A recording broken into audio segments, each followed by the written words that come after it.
আমি না ছোট থেকেই আমার মনাইকে আইডল মানতাম। যেমন ছিল মনাইয়ের হাতের লেখা, তেমন ছিল বুদ্ধি, আর তেমনই লেখাপড়ায় খুব ভালো ছিল। মনাইয়ের জানো তো একবার ফরাক্কাতে পোস্টিং ছিল, তো ফরাক্কাতে প্রত্যেক দিন ডেলি প্যাসেঞ্জারি করতো, আর রাত্রেবেলা 9টার সময়তেও আমাকে পড়াতে বসাতো বাড়ি এসে।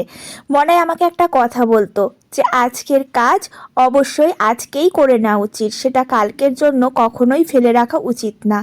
আমি এই রকম ছোট ছোট কথাগুলো না আজও মনে রাখি জানো। তার জন্য আমি প্রত্যেকটা কাজ আজকেই গুছিয়ে নেওয়ার চেষ্টা করি, কালকের জন্য ফেলে রাখি না।